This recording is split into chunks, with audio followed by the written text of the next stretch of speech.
Hey everyone, I am back with a massive update to the classes and feats in the Mobile Suit Gundam tabletop role-playing game.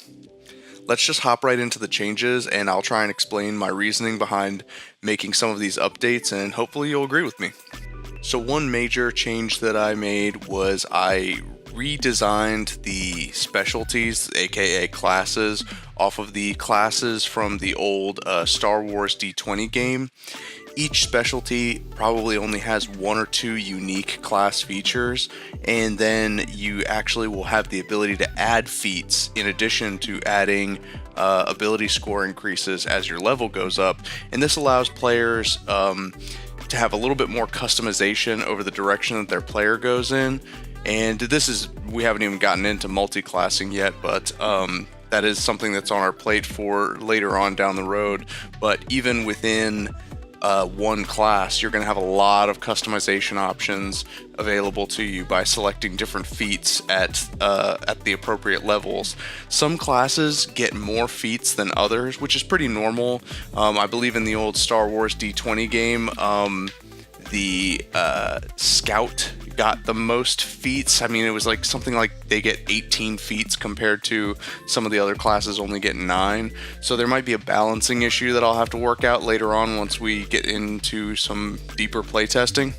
Now this is the most massive update. Are over 56 different feats available for your characters to select, ranging from everything from mobile suit type proficiency to, all of the standard feats that you might find in D&D 5e, as well as some other unique ones that I thought were particular to Mobile Suit Gundam. Now, even though this is a massive list with tons of flavor text explained in here, it's by no means exhaustive, and I think that one of the things that I would like to add when we go into talking about other campaign settings is we're probably going to add feats and other class options, maybe prestige classes and things like that, as you get into other series in the different campaign settings. Now, one major phrase that you're going to find throughout these feats, and this is very intentional because I really like using the proficiency bonus as a way of awarding bonuses to players based on certain feats that they take, or skills, or different abilities, narrative text, things like that. You're going to find a phrase that I use a lot, and it's an amount equal to your proficiency bonus. Now, the reason I do this is because there are certain skill checks and certain buffs, certain bonuses that you already might be adding your proficiency bonus to, or you might not. And so what this does is it kind of signals to the player that these abilities are stackable. So you might say, alright, I add my proficiency bonus to Gundam type mobile suits because I'm using a Gundam type mobile suit, and then I also have a feat that allows me to add an amount equal to my proficiency bonus when I'm using a Gundam type mobile suit, and that allows you to kind of double dip your proficiency bonus when it comes to things like your evasion rate behind the cockpit of a particular mobile suit. Now, that actually brings up another major point, is mobile suit proficiency.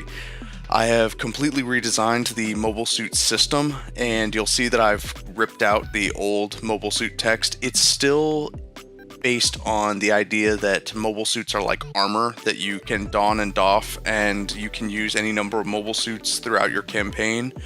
But it became clear to me that even though I tried to simplify things into these different categories for mobile suits, eventually when I came up with the Codex of Mobile Suits, aka the monster manual for this particular game, I would end up having to write out the stats for every single mobile suit anyway. So what I've decided to do is create sort of a tag system, and what you'll find is that each mobile suit has some tags associated with it, such as mass production, amphibious, Psychomu, mobile armor, variable mobile suit, Gundam. And so any mobile suit that has these particular tags, your character is going to have proficiency in that type of mobile suit in order to add your proficiency bonus to your evasion rate. Otherwise, you're going to be using the base mobile suit stats. So that way, you can use any mobile suit that your character comes across, but you're going to take a penalty to your evasion rate because of that. And then, of course, later on down the road, every character is available. It has various feats available so that they can add more feats and they can add more proficiencies, and that allows them to improve their stats that way and kind of focus on one type of mobile suit or another. Now that brings up another interesting point about the idea of half proficiency. So some mobile suits are going to feature more than one tag. For instance, the mobile suit Zeta Gundam is going to have both the variable mobile suit tag as well as the Gundam mobile suit tag. Now, in that case, if you are, say, proficient in Gundam-type mobile suits but not variable mobile suits, then until you add that feat, you're only going to be able to add half of your proficiency bonus rounded down. And that, it allows you to kind of weasel your way in if you don't have full proficiency in the entire mobile suit, which is entirely likely because, when you get into those higher tier categories of mobile suit, you're going to find that your proficiency is going to take a dip until you add a feat. And so, it kind of adds a little bit more onus on the player to plan out their level ups and to specialize themselves. And again, it just gives the players more customization options available to them. Now, most of these feats are based on mobile suit combat. There are very few that are going to be related to out of mobile suit combat. There are some things that, say for instance, you have Field Medic, which is a feat that allows you to use first aid to stabilize a character, and then Field Engineer, which allows you to use repair kits in order to stabilize a damaged mobile suit. So they're kind of applicable in different situations, but it didn't make sense narratively speaking to have just one sort of field medic feat that applies to both mobile suits and characters. So you have a little bit more. Like I said, it's all about giving the players more options to customize later on down the road. Now that really gets back to the spirit of why I am creating this game the way I am in the first place. By removing a lot of these class features and kind of backloading them for when you level up, beginner players who start at level 1 are going to be more focused on the one thing that makes their class or specialty unique among the party. And then later on, as players have gotten a hang of role-playing and have gotten more into building characters and developing their backstory and things, then they can start experimenting with adding feats and customizing their character and their mobile suits in a way that they really enjoy. So, it kind of starts off simple and then gets more complex the more you play. And furthermore, and this is one of the things that Mike Merles has talked about when developing D&D 5e, is he wanted to give GMs a lot more power over the narrative and giving mechanical bonuses to the players based on, narrative things.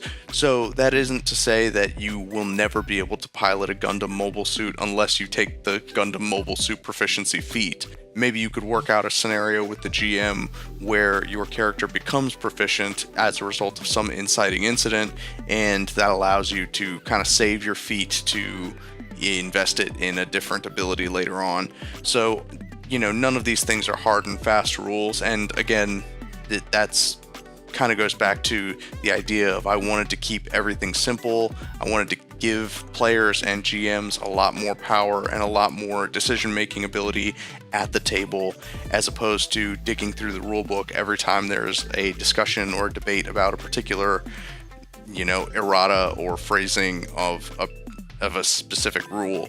I kind of like the idea that, things are free-flowing and we just make a decision at the table. And again, that's one of the reasons that I love advantage and disadvantage. Now, finally, a sneak peek of what's coming. This is going to be the next major update. It's probably going to take me a week or two to finish all of the individual stat blocks, but the Codex of Mobile Suits, which will be at the rear of the rulebook, is going to feature a large selection of one-year war mobile suits from both the Federation, Xeon, and independent armed forces. Now, the way it's going to be formatted is similar to a monster manual, but not exactly, because each mobile suit is going to have the base stats of that mobile suit so that players can choose a mobile suit out of the codex of mobile suits. See how many times I can say mobile suits in one sitting.